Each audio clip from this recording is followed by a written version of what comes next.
I've been using this piece of equipment for over 3 months now, and I've used a lot of fitness equipment over the years between working in a commercial gym, traveling to clients' homes, and training them out of their own home gym setups. I want to discuss this Major Fitness B52 Power Cage setup. Major Fitness has a lot of different options similar to this, and they're kind of built off the same platform. Some might not have a Smith machine or might not have cables. So if you are looking for a review on the general overview of Major Fitness, this still might be a helpful video, and I'll explain some of the differences between the machines and the variations as we go through. Now I have to tell you guys up front, Major Fitness sent me this piece of equipment, but that doesn't stop me from giving my honest opinion about what I think they should change and what I really like about this machine. I will say, if this is something that might fit your lifestyle or what you're looking for your own home gym, there is an affiliate link in the description down below. If you purchase through that, it helps me out. It doesn't cost you any more.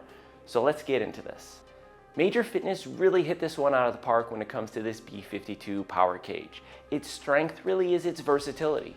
Alternating between movements is easy. I can mix in a row while my wife uses the Smith machine for a squat. It truly is like having an entire home gym with one piece of equipment. Versatility isn't the only thing that matters though. How is the build quality? This is built with 14 gauge steel using 2x3-inch posts and has a rated load of 1,000 pounds. I think I'm still a few workouts off from being able to hit that 1,000-pound lift that this can handle, but I'll keep working on that.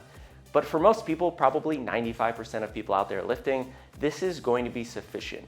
Maybe the weighted load isn't necessarily how we should measure this, but really built off stability. So this whole rack weighs about 400 pounds. When I give this a good shake, you can hear it squeak, but it's not going to be moving when you squat or even when you re-rack and walk into the rack. I mean, that's me hitting this thing pretty hard and it's not going anywhere. If you would go with one of their cheaper racks on their website, which is $249 at the time of this recording, I'm honestly shocked every time I see how inexpensive their cheapest option is. That rack is only 133 pounds compared to this over 400-pound rack. That I could see being a little bit more unstable compared to this thing, but you get what you pay for. Entry-level racks at that price point are gonna be pretty similar across the board. This thing, obviously, more money, you're gonna be expecting more out of it. Before I set this up, I was really skeptical of the cable attachments. Cable machines typically run a few $1,000s. So how do they do executing on this cable machine? Now I want you guys to be able to hear this as I do a tricep extension, and I was really surprised that this thing's actually pretty smooth. Now, it's not a commercial grade cable machine or even as good as one of the few $1,000 cable machines. It works for triceps, it works for cable flies, which I'm really grateful for.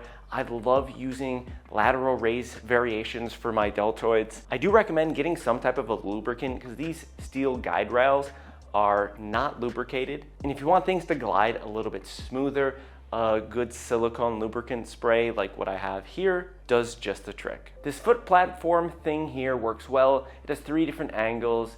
Not really much to say about that. I really like these low rows that I'm doing here because this cable can be lowered, and I like the setup here. You can really load this movement pretty heavy. Although loading a pull down here is a little bit more challenging because you have to be a little bit closer to get that appropriate angle with the pull down. So you kind of awkwardly find yourself bracing against this support beam like I am in this clip here. Although it's not a huge deal, a lot of times I'll do a single arm pull down because I think it gets a better contraction on that lat anyways. Now moving over to the other side here, we have a landmine press. Now I'm a golfer and I love the landmine press for golfers. You can use this for a lot of exercises that kind of encapsulate that transfer of energy and that rotational movement that you see in golf. Now you can also use this for overloading back exercises. You can use this T-bar attachment that they sent for a bent over row. And this also did include all these attachments that you see on screen here. The wide pull down bar, the simple straight bar, the 2 fabric D-bar handles, and this T-bar attachment. Now none of these are really high end. I didn't realize they were coming, so I was surprised and happy that they were there and I didn't have to go buy additional attachments, but I will probably update them when the time comes. The one thing that I might update pretty quickly is these little carabiners. There's nothing wrong with them, they're just pretty cheap, and I think it's something I'd rather upgrade before it becomes a problem. They're only a few bucks, so it's not really a big deal. Now, one of the biggest selling points for this model is having the Smith machine right in the center here. Now, if this isn't something that you are interested in, their model Raptor F52 has the essentially same machine as this, the same setup, but without the Smith machine. I made a whole video on the topic of using Smith machines. Head over to my channel after this video and check that out if you're interested. But this Smith machine has been really helpful for me. I recently had a hip labrum surgery. This has helped rehabbing and getting to a point where I can do full weighted squats again. But overall, how is it executed? It seems to function pretty well. I will say I don't use it a whole lot. Other than weighted lunges, and one of my new favorite exercises I like to do here is a standing calf raise. I can load this movement, and I ended up taking a 2x4 and put a little piece of wood on each end so it's a little bit higher. And doing weighted calf raises here is actually really great. I'm someone that has pretty small calves, so this is something I'm fundamentally trying to grow and build all the time. One of the negative reviews I saw online was talking about the handles on the pull-up bar attachments, saying that they rotated when they used them. Now, mine are actually really nice. They don't rotate, but I definitely could see that becoming a problem in the future. I actually had a friend come over and work out, and he actually noted how nice it was having these attachments. If anything, I could see in the future this tearing because it is a soft material, although I only use it on occasion, so this isn't the end of the world for me. And of course, if we're talking about any type of cage or rack, we have to discuss the safety rails and the J-hooks. Now, these J-hooks are a hard plastic with steel on both sides. They're really nothing special. There's nothing great about them. There's nothing terrible about them. And of course, you can set these J-hooks up any height on this post. There's laser cut holes all the way up for pretty much anyone's height. This works perfectly for me for squats. So you can slide this right in, easy enough, locks right in place and solid. Now, another added perk here are these dip attachments. These attach on both sides right on your posts, and they allow you to do dips in your standard workout. Now, if you're not familiar with the channel, I make a lot of evidence-based fitness content, and I actually have a video coming out about some of the best arm exercises, and the dips are on that list. So make sure you subscribe to the channel so you don't miss that video when I do post it. If you're still here watching, you're probably thinking, what are all the negatives? You seem to only be talking about things that you like but not dislike. That's because there's not a lot I dislike about this machine. There are a few little quirky things that I wish I could change. For example, when the Smith machine is all the way up at the top like it is now, it's at that perfect height for me to hit my head if I walk around it.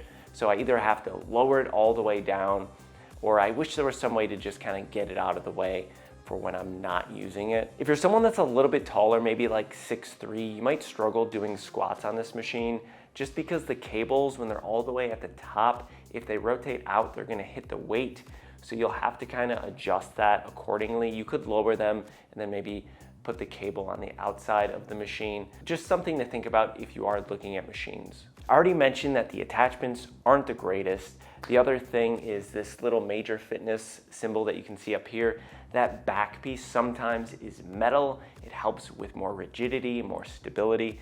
This one is plastic, so it's just for show. Not that it really needs more stability. I think it's important to remember that this is not a commercial grade piece of equipment. It's for your home gym space. It functions really well for exactly what it is. There's so many great things about this machine, and I'm ecstatic to have it. Now remember, this price point's about $1,500 to get into it, depending on if there's a sale. That's what it is today. And at that price point, do I think it's worth it? 100%. Depending on if you want the Smith machine. If you don't, I think that Raptor F22 is maybe a better purchase. I'll put that on screen here so you can see that price point. If we go to Major Fitness website and we check out the reviews for this B52 Power Cage Smith machine, it actually has a 4.9 out of 5 stars with 250 reviews. Now, one thing I like to do when I'm looking at reviews is find the bad reviews and see what reviewers have to say, and is that something that's a deal breaker for me? So here's the first 4 out of 5 star review, and this gentleman said that this system surpassed my expectations with its versatility. However, improving the instructions to indicate which box contains the required parts would greatly enhance the assembly experience. And I actually agree with that. I do think that putting this together was a lot harder than I expected. They have a video. It's a QR code right on the front of the owner's manual that shows you a step-by-step building process. I didn't realize that until I was like 4 hours in. That was really, really helpful. I would recommend that gentleman watch that video if he would ever put it together again. But you only do this one time, so even if it's a pain, who really cares? All right, next 4 out of 5 star review. This gentleman says, this system was annoying to put together. Seems like maybe a theme going on here, and like I said, I agree with that. The video had no audio, and it took us hours to put this together. Yeah, that's kind of expected that it's gonna take a little bit of time to put this together. It does seem like he's mostly upset with the building process. Down here, it does say that, while I'm happy with this product, the process could have been easier had there been better guides to build this. Fair, right? I think that's pretty fair. So I think overall we get the gist, and this machine functions really well for everything I need. I'd love to hear in the comments what you guys thought of this piece of equipment. Is it something you're interested in? If it is, hey, there's that link down below in the description. Head over to Major Fitness website and just check out what they have. Maybe they have something that you would like. If you guys enjoyed this video, hit that like button, consider subscribing to the channel, and YouTube thinks this video up here is best for you of my content. So have a good day, and we'll see you guys in the next one.